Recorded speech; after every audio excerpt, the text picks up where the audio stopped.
ఇప్పుడు మనం ఏం చేయగలం అంటారు మహాముని విశ్వకర్మ? ఏం చేయగలం చెప్పండి. ఆ మహాయుద్ధాన్ని నివారించటకు ఏదైనా ప్రయత్నం చేయండి. ఏదో ఒక ఉపాయం ఆలోచించండి మహాముని, ఆలోచించండి. ఆ బాలగణేశుడు తమరు చేసే హెచ్చరిక లక్ష్య పెట్టడం లేదు గనుక కనీసం మహాదేవుడు శివుడినైనా వారింపవచ్చు కదా. బాలగణేశునితో యుద్ధం మంచిది కదని చెప్పొచ్చు కదా. మేము మహాదేవుని వారింపుటయా?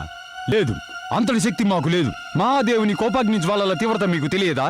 వారి ఎదుటపడి వారింపదలచడం అటుంచి వారు కోపోద్రికులై ఉండగా వారి వైపు చూడగల సాహసం కూడా మేము చేయలేము. మీలో అంతటి సాహసం గనక లేనట్లయితే మేం మహాదేవుని సమక్షానికి వెళ్తాం. వారి చరణాలపై బడి శరణు వేడుకుంటాం. గౌరీనందుడు బాలగణేశునికి ప్రాణభిక్ష పెట్టమని ప్రాధేయపడతాను. మా యందు దయ ఉంచి పసిబాలుని క్షమించమని కోరుకుంటాను. నేను వెళ్తాను, వెళ్ళక తప్పదు. ఏమిటి మీరంటున్నది వీరభద్ర? మీరు వెళ్లేందుకు వీల్లేదు. దాని పరిణామం ఏమిటో మీకు తెలుసా? తెలుసు. ఎదురయ్యే ఆ పరిణామాలు మాకు తెలుసు. ఆ పరిణామం మృత్యుదండనైనా మాకు సమ్మతమే విశ్వకర్మ. మూర్ఖంగా మాట్లాడుతున్నారు మీరు, మూర్ఖంగా. ఒక అజ్ఞానిలా విద్రోహి అన్న కళంకంతో మరణించాలని కోరుకుంటున్నారా? మాకు కళంకపూరిత మరణం కూడా సమ్మతమే. కానీ మాకు సమ్మతం కానిదల్లా ఒకటే. యుద్ధంలో కుసుమకోమల బాలగణేశుని శరీరంపై సకల దేవతలు తమ ఆయుధాలతో దాడి చేస్తుండగా మేము చేతకాని వాళ్ళ చూస్తుండటం సమ్మతం కాదు. మనం చేతకాని వారమే వీరభద్ర, ఏమీ చేయలేని వారం. హరిహరులు ఏకమై తీసుకున్న నిర్ణయం ముందు మనం ఏమీ చేతకాని వారమే, ఏమీ చేయలేని వారమే. మనం ఈ యుద్ధంలో బాలగణేశునికి ఎటువంటి సాయము అందించలేము. ఈ యుద్ధంలో బాలగణేశుడు ఒక్కడే ఒంటరిగా పోరాడక తప్పదు. సకల దేవతల్ని బాలగణేశుడు ఒక్కడే ఎదుర్కోవాలి. ఇంతటి శక్తిమంతులైన దేవతల్ని ఒంటరిగా బాలగణేశుడు ఒక్కడు ఎలా ఎదుర్కోగలడు? ఎలా పోరాడి గెలవగలడు? ఎలా అయితే దైత్యుడైన సంగరకాసురునితో పోరాడి గెలిచాడో అలాగే.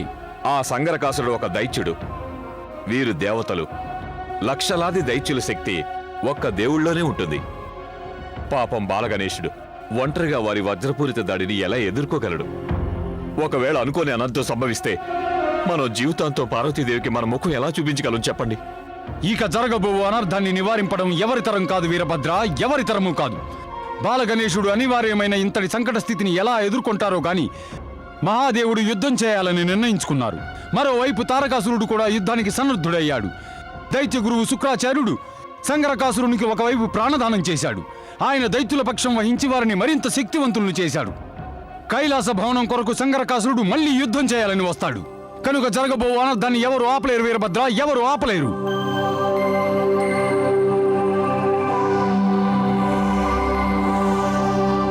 ప్రణామాలు దైత్యగురు శుక్రాచార్య.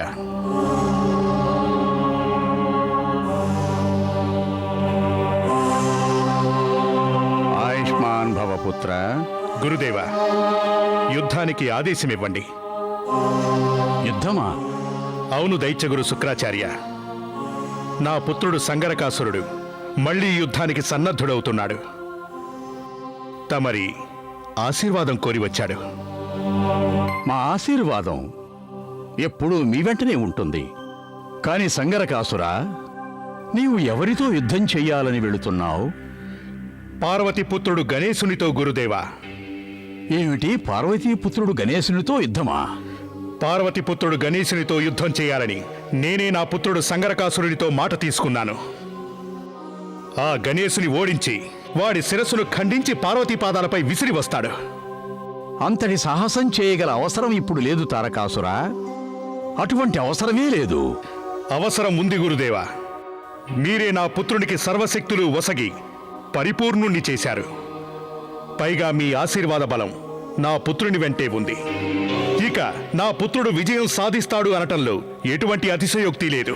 ఒకవేళ శత్రువుతో యుద్ధం చేయకుండానే విజయం గనక లభిస్తే అంతకు మించిన ఆనందం మరొకటేదైనా ఉందా తారకాసురా? మీ మాటల మాటున దాగిన మర్మమేమిటో మాకు బోధపడటం లేదు గురుదేవా. అంటే బాలగణేశునితో యుద్ధం చేయవలసిన అవసరం ఇప్పుడు లేనే లేదు అని. అవసరం లేనేలేదా? కాని ఎందుకు గురుదేవా? ఆ బొడతడు మా శత్రువు కాడా? నిస్సందేహంగా అతను మన శత్రువే. కానీ ఆ బాలగణేశుడికి దైత్యులే శత్రువులు కారు. అతనికి చాలామంది శత్రువులున్నారు. మా దైత్యకుల అసురులతో కాక ఇంకెవరితో బాలగణేశునికి శత్రుత్వం ఉంది? దైత్యులొక్కరే కాదు, ఇప్పుడున్న స్థితిలో దేవతలు కూడా బాలగణేశునికి శత్రువులే. దేవతలు కూడానా? అవును తారకాసురా. ఇప్పుడు సమస్త దేవతలు పార్వతీనందనుడు బాలగణేశునికి శత్రువులైనారు. అందుకనే నీ పుత్రుడు బాలగణేశునితో యుద్ధం చేయవలసిన అవసరం లేదు. గురుదేవా, దేవతలు కూడా బాలగణేశునితో యుద్ధం చేయాలని తపిస్తున్నారా? నిస్సందేహంగా సంగరకాసురా. మీరు ఏ దేవతల గురించి ప్రస్తావిస్తున్నారు గురుదేవా? ఎవరు యుద్ధానికి సన్నద్ధులవుతున్నారు? మహాదేవుడు, శివశంకరుడు. ఏమిటి? మహాదేవుడు శివశంకరుడా? అవును తారకాసురా. ఇప్పుడు ఆ తండ్రి పుత్రుల మధ్య మహాయుద్ధం జరగబోతోంది. కనుక మీకు 2 విజయాలు ప్రాప్తించనున్నాయి పుత్ర. 2 విజయాలు. 2 విజయాలు ప్రాప్తించనున్నాయా? ఎలా గురుదేవా? ఎంతటి అవివేకివి తారకాసురా. కత్తిపీట వెళ్లి కందగడ్డపై పడ్డా, లేక కందగడ్డ కత్తి మీద పడ్డా కందగడ్డ ముక్కలవుతుందన్న సూక్తి మర్చిపోయావా? ఇక తండ్రి చేతిలో పుత్రుడు మరణించినా, పుత్రుని చేతిలో తండ్రి మరణించినా, రెండింటిలో ఏది జరిగినా విజయం మాత్రం వరించేది నిన్నే కదా. గురుదేవా, అంటే సకల దేవతలు ఏకమైనా కూడా ఇక ఈ యుద్ధాన్ని నిలువరింపలేరు కదూ? మీ సమస్త దేవతలు కేవలం యుద్ధ నివారణకై చూస్తున్నారు. అంతకు మించి మీరు చేయగలిగింది ఏముంది? ఇంద్రుణ్ణి, సకల దేవతల్ని యుద్ధానికి పంపి మీరు మా మనసును ఓదార్చే ప్రయత్నం చేస్తున్నారు. సమయాన్ని వ్యర్థం చేస్తున్నారు శ్రీహరి, సమయాన్ని వ్యర్థం చేస్తున్నారు. నిస్సందేహంగా అటువంటిది ఏమీ లేదు మహాదేవా. మేము కేవలం దేవేంద్రుని రాకకై ఎదురు చూస్తున్నామంతే. మాకు సంపూర్ణ విశ్వాసం ఉంది. జరగబో పరిణామం ఎటువంటిదైనా అది మనకు అనుకూలంగానే జరుగుతుంది.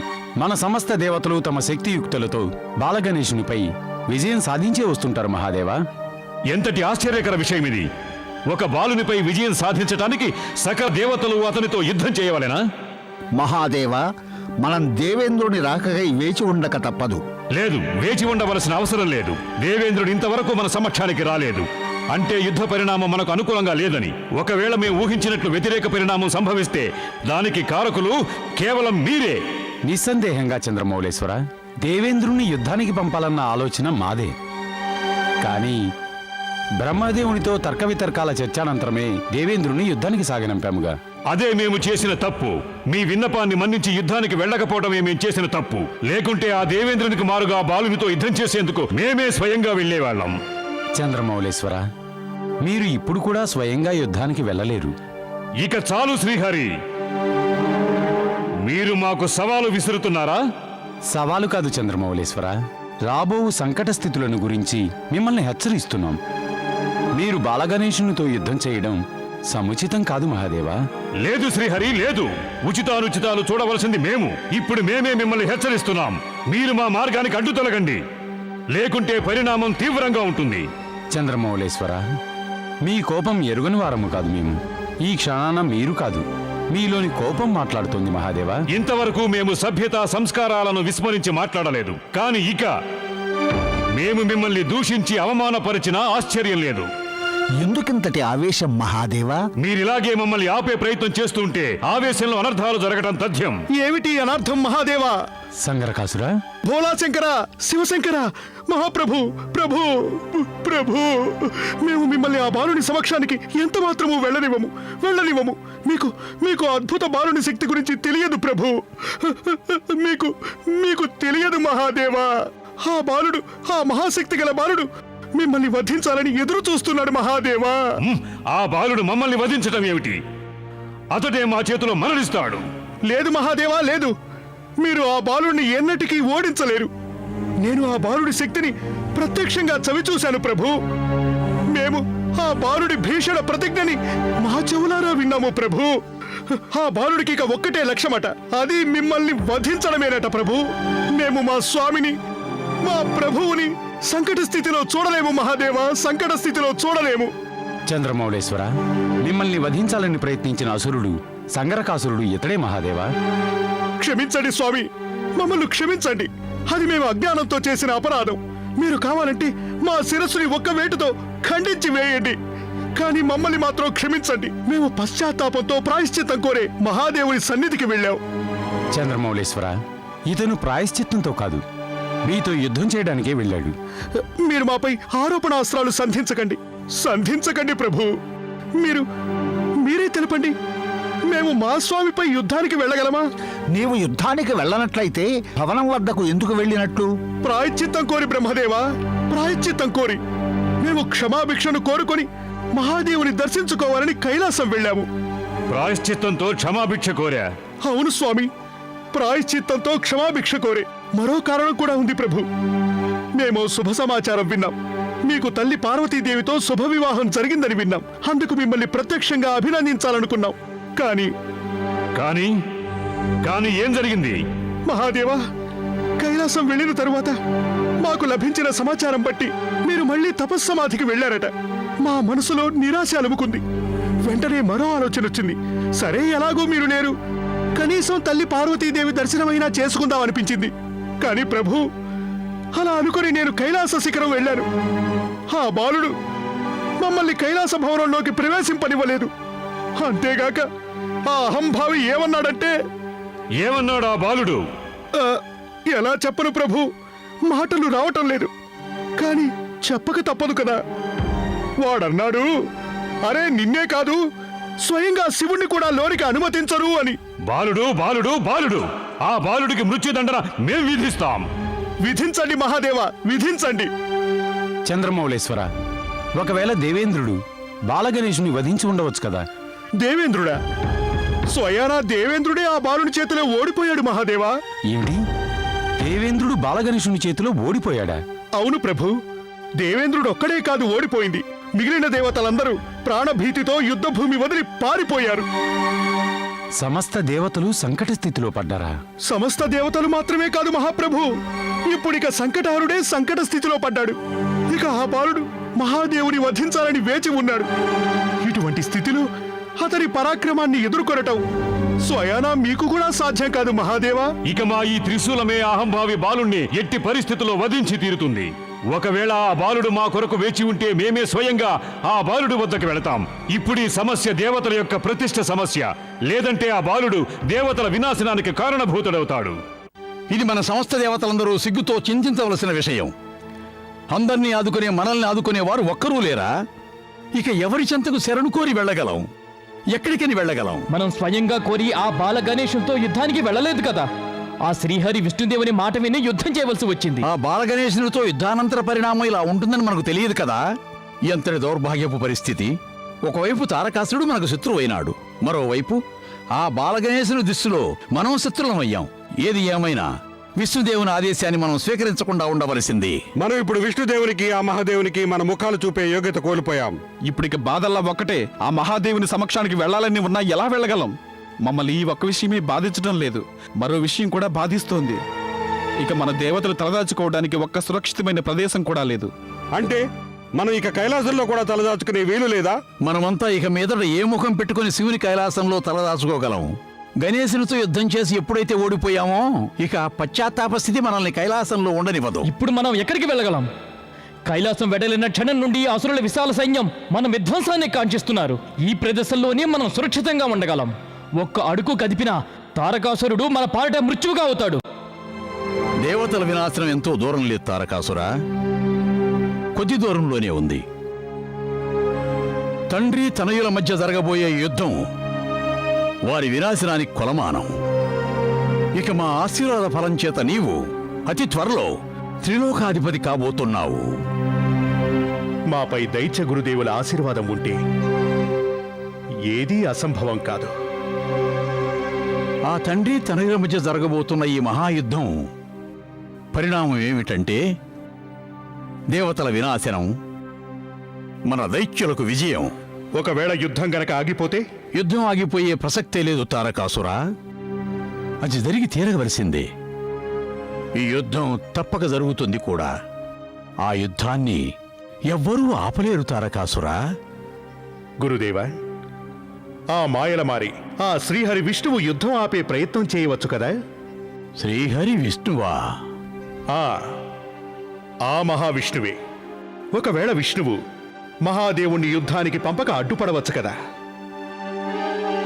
తారకాసురా, అంటే నువ్వంటున్నది శ్రీహరి ఆ మహావిష్ణువు మహాదేవుణ్ణి యుద్ధం వద్దని ఆపే ప్రయత్నం చేస్తాడంటావా? అతనిని యుద్ధానికి వెళ్ళనివ్వడంటావా? నిస్సందేహంగా గురుదేవా, మహాదేవుణ్ణి ఆపగల శక్తి ఆయన ఒక్కడికే ఉంది. తండ్రి గారు! గురుదేవా! ఆయుష్మాన్ భవ పుత్ర.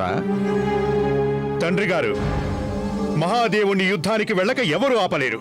అవును గురుదేవా, ఆ మహాదేవుడు గణేశుల మధ్య యుద్ధాన్ని ఇక ఇప్పుడు ఎవ్వరూ ఆపలేరు. స్వయానా ఆ శ్రీహరి విష్ణువు కూడా. పుత్ర సంగరకాసుర, మహా అద్భుతమైన వార్తను తీసుకొచ్చావు నీవు. ఇది నిజమేనా? అవును తండ్రి గారు, ఇది నిజం. ఈ వార్త నీకెలా తెలిసింది? అసలు నీవెక్కడి నుంచి వస్తున్నావు పుత్రా? మేము క్రోధాగ్ని జ్వాలలలో ఆర్జ్యం పోసి వస్తున్నాం గురుదేవా. క్రోధాగ్ని జ్వాలలలో ఆర్ఘ్యమా? అవును గురుదేవా, మేము క్రోధాగ్ని జ్వాలలలో ఆర్జ్యం పోసి దావానలలా మలచి వస్తున్నాం. ఉపోద్ఘాతాలిక చాలు సంగరకాసురా. నువ్వు చెప్పదలుచుకున్నది కాస్త విపులంగా చెప్పు. మేము మహాదేవుణ్ణి దర్శించుకుని వస్తున్నాం గురుదేవా. మహాదేవుడినా? శత్రువుల శిబిరానికి వెళ్లడం అంటే అర్థమేమిటో తెలుసా నీకు? మన దైత్యకుల తిలకుడు గురుదేవుడు తమ శక్తితో నీకు ప్రాణదానం చేస్తే బుద్ధిహీనుడవై నీ మృత్యుముఖాన్ని దర్శించుకునేందుకు మహాదేవుని శిబిరానికి వెళ్ళావా? మా మృత్యువుని ఆశించి కాదు, గణేశుని మృత్యు మార్గం సుగమం చేసి వస్తున్నాను తండ్రి గారు. గణేశుని మృత్యు మార్గమా? అవును తండ్రి గారు, మేము మహాదేవుని క్రోధాగ్నిని గణేశునికి విరుద్ధంగా మరింత రగిలించి వస్తున్నాం. ఆయన కోపావేశాన్ని మరింత ఉత్తేజపరిచి వస్తున్నాం. ఇక ఇప్పుడు గణేశుని మృత్యువు శివుని చేతిలో సంభవింపక తప్పదు. ఒకవేళ సమస్త దేవతలందరూ కలిసి మహాదేవుని నివారించు ప్రయత్నం చేసినా సరే ఆపటం వారి తరం కాదు. ఆగండి చంద్రమౌళీశ్వర, దయతో మా మాట వినండి. ఆగండి. ఆగండి.